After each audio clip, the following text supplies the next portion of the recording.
Good evening and welcome to News Tonight on Rajya Sabha TV. I'm Tina Jha. In the next 30 minutes, I'll be taking you through all the major news and events from across India and the world. But before we go over to the headlines, Rajya Sabha TV appeals to all its viewers to stay safe from the COVID-19 pandemic. Wear face masks, wash hands and face regularly, and maintain physical distancing while stepping outside. Remember, these simple precautions are all that it takes to defeat the pandemic. And now, let's get you the headlines.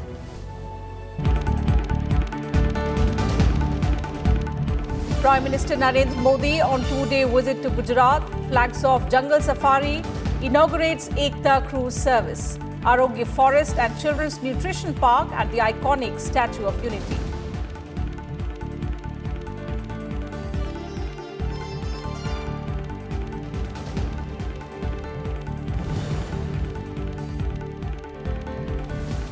Nation to celebrate birth anniversary of Sardar Vallabhbhai Patel tomorrow. Prime Minister Narendra Modi to take part in the Unity Parade at the Statue of Unity.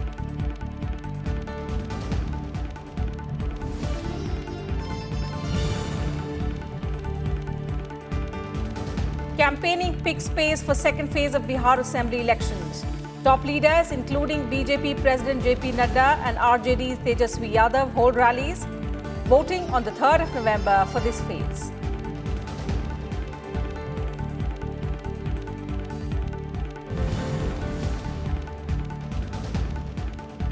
Action against former Chief Minister Kamal Nath for repeatedly violating the Model Code of Conduct during campaigning for Madhya Pradesh. Election Commission revokes his star campaigner status.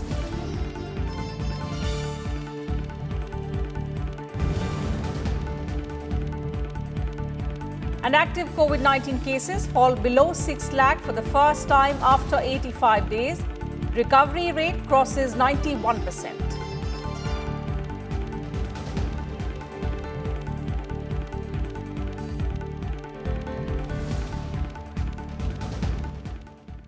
Prime Minister Narendra Modi, who is on a two-day visit to Gujarat, on Friday inaugurated various new tourist attractions near the Statue of Unity at Kevadia in Narmada district. He laid the foundation stone for 4 new projects under integrated development of Kevadia. All these projects are to be built near the Statue of Unity, which will create employment opportunities for more than 3,000 tribal families. The Prime Minister also inaugurated dynamic dam lighting for Sardar Sarovar Dam.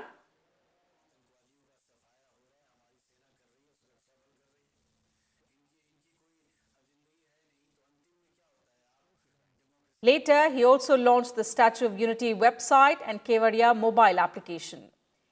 He was accompanied by Gujarat Chief Minister Vijay Rupani.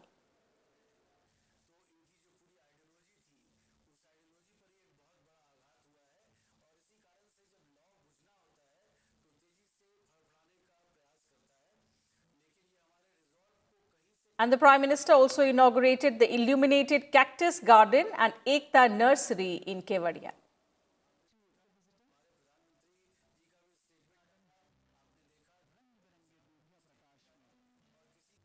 Prime Minister Narendra Modi inaugurated Jungle Safari, a state-of-the-art zoological park spread across 375 acres and 7 levels. It houses over 1,100 indigenous and exotic birds and animals of more than 100 species, including tigers, lions, giraffes, zebras, and leopards. The zoological park has 2 aviaries, one for domestic birds and the other one for exotic birds. The Prime Minister visited the aviaries and allowed parrots to sit on his arm. Jungle Safari also has a petting zone where visitors can touch and pet animals.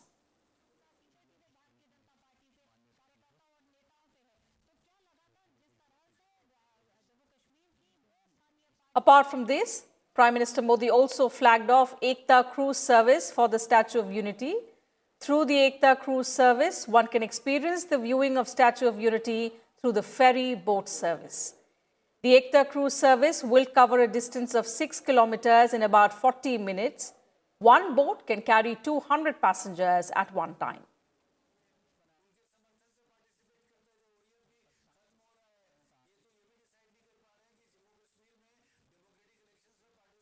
Earlier in the day, Prime Minister Modi inaugurated various projects under integrated development of Kevadia in Gujarat.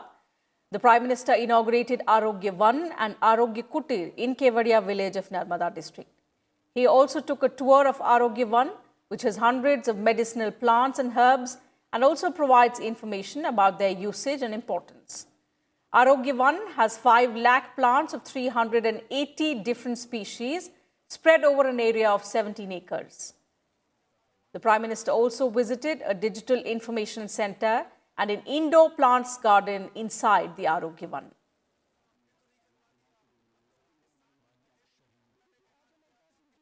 The Prime Minister also inaugurated Ekta Mall, a special store constructed near the Statue of Unity. The mall displays a diverse range of handicrafts and traditional items from all across the country, symbolizing unity in diversity, and is spread over 35,000 square feet. The mall consists of 20 emporia, each representing a specific state in India, and has been built in just 110 days.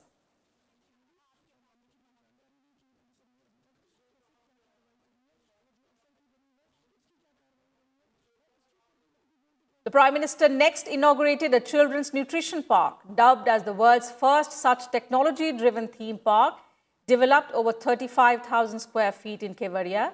The park has 47 attractions, and its primary objective is to make children understand the importance of nutritious food. The Prime Minister also took a ride in the Nutri train, which runs across the park to various exciting theme-based stations.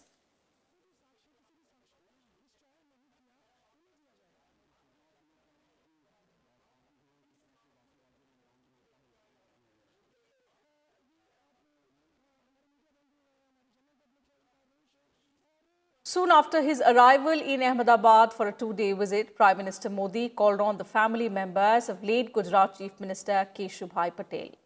The Prime Minister spent some time with the family members and recalled his long association with Bhai Patel.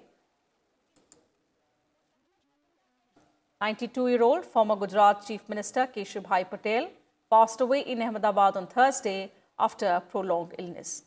On Thursday, the Prime Minister paid rich tributes to Patel, saying he had mentored many BJP workers, including himself.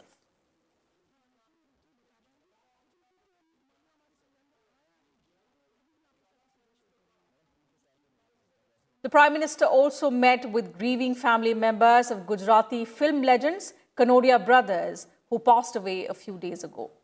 Naresh Kanodia, who was 77, died on the 27th of October at a hospital while undergoing treatment for coronavirus, just 2 days after his elder brother Mahesh, aged 83, died due to age-related ailments. Both brothers were associated with the BJP. While Naresh Kanodia was a former MLA, Mahesh Kanodia had served as a BJP MP.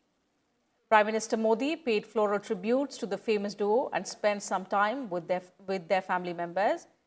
This is the Prime Minister's first visit to his home state after the outbreak of the COVID-19 pandemic.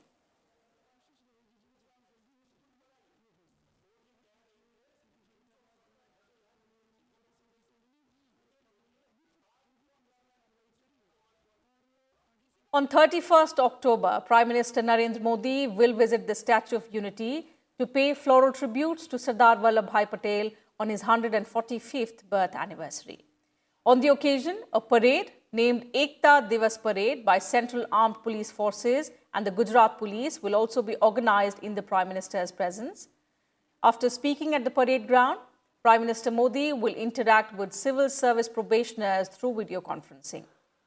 Later in the afternoon, he will launch the seaplane service connecting Kevadia and Ahmedabad. A water aerodrome having a floating platform has been built in a lake near the Sardar Sarovar Dam. The Prime Minister will board a seaplane from the lake and reach the Sabarmati river front. He will then wind up his visit and leave for New Delhi.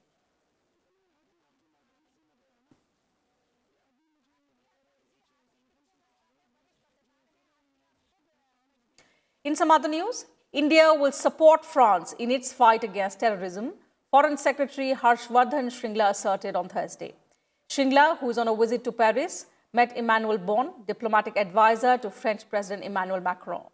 He conveyed condolence messages from Prime Minister Narendra Modi that India stands with France in the fight against terrorism. Shringla also met with Alice Guton of the Directorate General for International Relations and Strategy. They discussed Indo-Pacific region and maritime security, defense partnership, and regional security cooperation. Shringla also addressed a think tank in Paris, where he called upon the civilized world to act with firmness to address the threat of terrorism. He said India and France face similar non-traditional security threats in the form of radicalism and terrorism. Shringla asserted that India dealt with its worst border crisis in decades with China with firmness and maturity, even in the middle of the COVID-19 pandemic. He said, and I quote, India and France face similar non-traditional security threats in the form of radicalism and terrorism and cyber security challenges. The fight today is not against specific communities or individuals, but against a radical politico-religious ideology that attempts to negate the process made by secular democracies. It was horrifying to hear about the 2 recent terrorist incidents in France, one of which, as is very often the case, had its origins in our western neighborhood, that is Pakistan. For the past 3 decades, we have experienced what unbridled radicalism can wreak and what malevolent, violent forces it can unleash. The civilized world needs to act together and act with firmness to address this threat to our cherished democratic value systems. The Foreign Secretary is on a week-long tour to 3 European nations of France, Germany, and Britain. He will arrive in Berlin on Saturday on the 2nd leg of his tour. The focus of his visit is to discuss cooperation in a post-COVID world.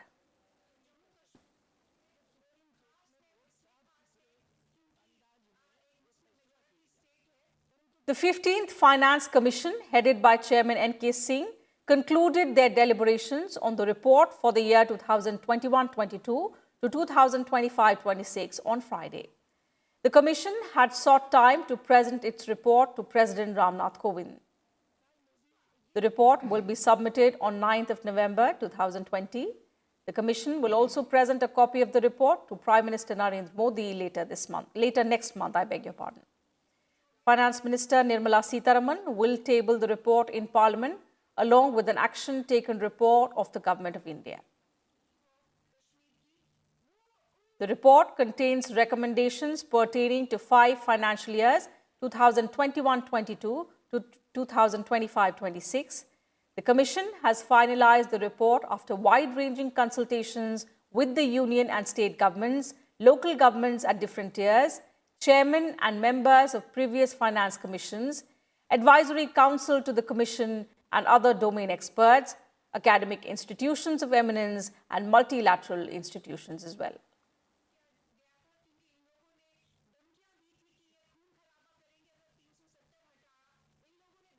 Lok Sabha Speaker Om Birla will lead Indian parliamentary delegation to the 206th session of Governing Council of the Interparliamentary Union from 1st to 4th of November 2020. It will be a virtual session due to the COVID-19 pandemic. The agenda of the virtual session includes the election of the new president of the Interparliamentary Union through remote electronic secret ballot. The term of the new president of the IPU will be from 2020 to 2023. 4 candidates are in the fray for this post. Ahead of the virtual session of the Governing Council, a virtual meeting of the Asia-Pacific Geopolitical Group of IPU, consisting of 36 nations, was organized on Friday. Rajya Sabha MP Swapan Das Gupta and Secretary General Snehlata Srivastav attended the meeting. The Governing Council is the main policy-making body of the IPU that is mandated to elect the new president of the IPU. Each member parliament of IPU is represented by 3 parliamentarians in the Governing Council and accordingly has 3 votes, provided the delegation has both men and women.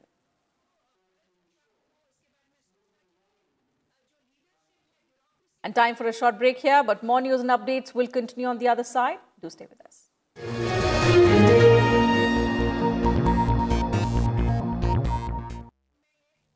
Watch The Big Picture with me, Frank Rausen Pereira, at 9:30 p.m. Defeat coronavirus. Let us always remember, wear a mask. Wash hands. Follow physical distancing. Together, we'll succeed. Together, we'll win against COVID-19.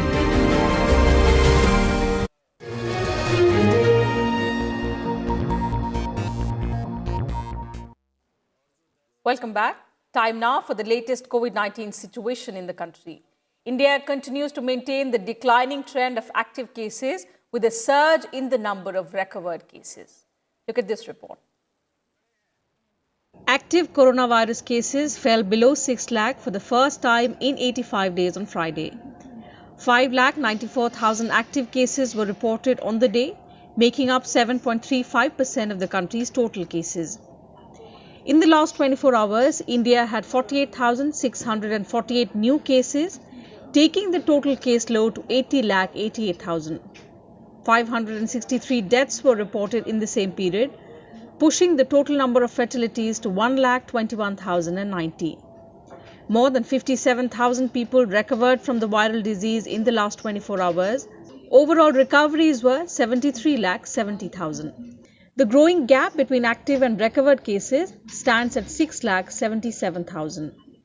The recovery rate has improved to 91.15%, while the death rate stands at 1.5%. Kerala continues to report the highest single-day cases in the country. Delhi also reported its highest daily infections for the second day in a row on Thursday. Maharashtra, Karnataka and West Bengal are the other three states with the highest number of new infections on Thursday. Maharashtra, West Bengal, Chhattisgarh, Karnataka and Tamil Nadu reported the highest number of deaths in the last 24 hours. India tested 11,64,000 samples on Thursday, taking the total number of tests to 10,77 lakh. Bureau Report, Rajya Sabha TV. In a blow to the Congress party ahead of the by-polls to 28 assembly seats in Madhya Pradesh, the Election Commission has taken action against former Chief Minister Kamal Nath. The election panel has revoked the star campaigner status of Congress leader Kamal Nath for repeated violations of the model code while campaigning for the by-polls in the state. The Election Commission order said no permission will be granted by authorities to Kamal Nath as a star campaigner. The poll panel also stated that the entire expenditure related to travel, stay and visit of Kamal Nath will be completely borne by the candidate in whose constituency he carries out campaigning. By-polls for 28 assembly seats in Madhya Pradesh will be held on the 3rd of November.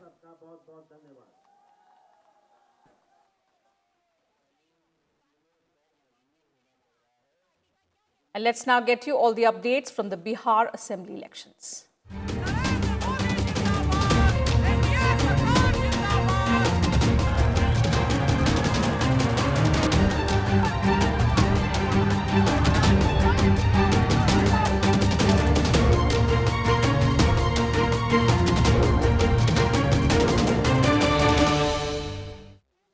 Campaigning for the second and third phase of elections in Bihar is picking up pace.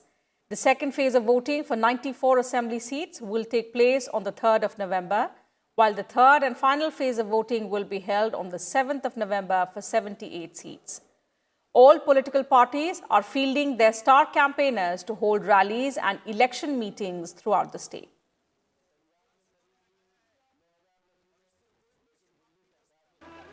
NDA leaders campaigned in parts of Bihar on Friday.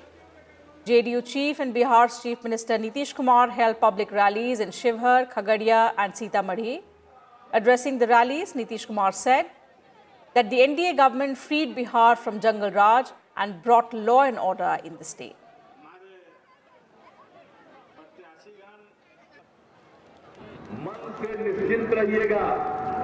और प्रेम और भाईचारे और सद्भावना का भाव रखिएगा। आपने हमको काम करने का मौका दिया है, काम किया है, आगे फिर काम करने का मौका दीजिएगा। हम लोग आगे काम करेंगे और केंद्र सरकार के आदरणीय प्रधानमंत्री जी नरेंद्र मोदी जी भी पूरे देश के लिए काम कर रहे हैं और बिहार के विकास के लिए भी विशेष सहायता कर रहे हैं। BJP President JP Nadda campaigned in Siwan and Begusarai. He said that Bihar is on the path of development for the past 15 years. He also said that politics of development and not casteism is in play in the state.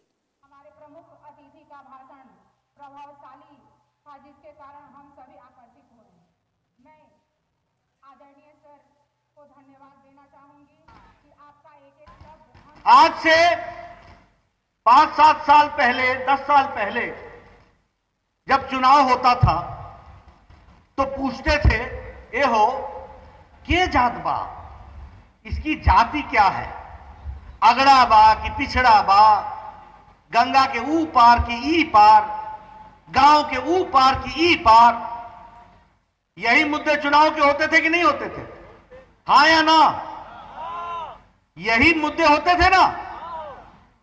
जब से नरेंद्र मोदी भारत की राजनीति में प्रधानमंत्री बनकर के आए, भारत की राजनीति का चाल, चरित्र और संस्कृति बदल गई। अब जो भी नेता आता है अपना रिपोर्ट कार्ड लेकर के आता है कि उसने जनता के लिए क्या काम किया। Campaigning for the Mahagathbandhan, RJD leader Tejasvi Yadav addressed rallies at several places, including Vibhutipur and Teghda.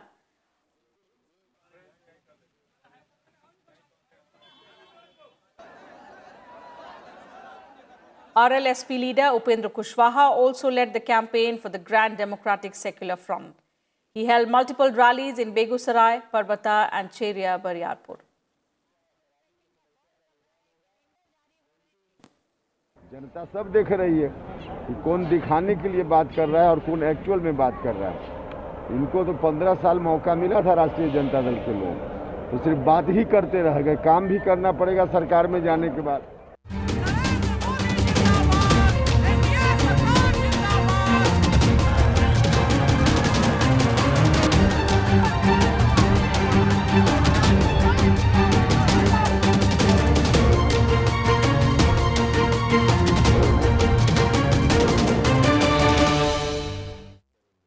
In some global news now, 4 people died and 120 people were injured in an earthquake that struck the Aegean coast of Turkey on Friday.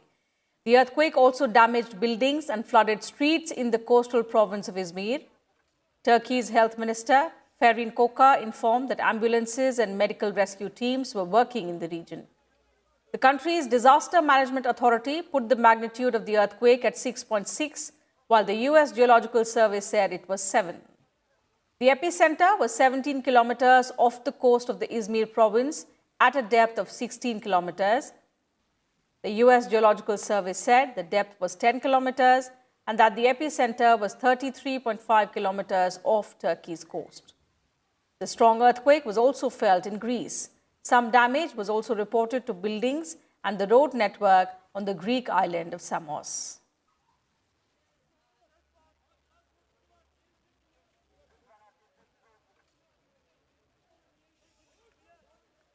Eid Miladun Nabi or Maulid is the birth anniversary of Prophet Muhammad.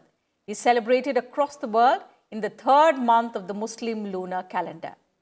President Ram Nath Kovind, Vice President M. Venkaiah Naidu and Prime Minister Narendra Modi greeted people on the occasion of Eid Miladun Nabi. In his message, President Kovind said, Prophet Muhammad gave the message of love and brotherhood and led the world to the path of humanity. The President asked everyone to work for the well-being of society, peace and harmony in the country.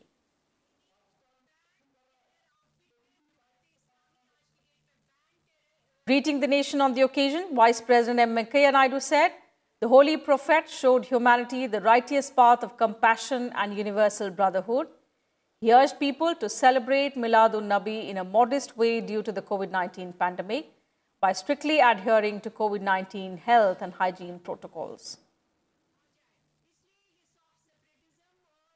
Prime Minister Narendra Modi also wished people on Miladun Nabi and hoped that this day furthers compassion and brotherhood. He also prayed for good health and happiness for people.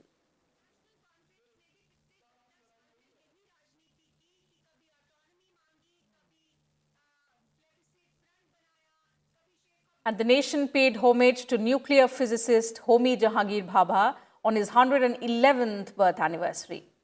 Popularly known as the father of Indian nuclear program, Jahangir Bhabha was born on 30th October 1909 in Mumbai. A stalwart of scientific research in India, Bhabha played a leading role in establishing India's premier nuclear research institutes. He was the founding director and professor of physics at the Tata Institute of Fundamental Research. Dr. Bhabha was also the founding director of the Atomic Energy Establishment, Trombay, which was renamed as the Bhabha Atomic Research Center in his honor. In 1954, he was conferred with the Padma Bhushan for his contributions to nuclear science. He also won the Adams Prize in 1942 and was honored with Fellow of the Royal Society.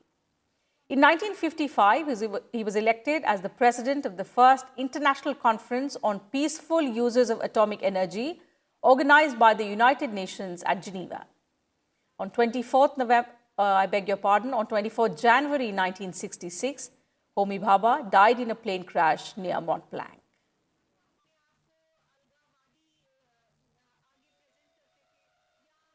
And that's it from us in this bulletin. But before we leave, we once again appeal to all our viewers to stay safe from the COVID-19 pandemic. Wear face masks, wash hands and face regularly, and maintain physical distancing while stepping outside. Remember, these simple precautions are all that it takes to defeat the pandemic. Good night and thanks for watching.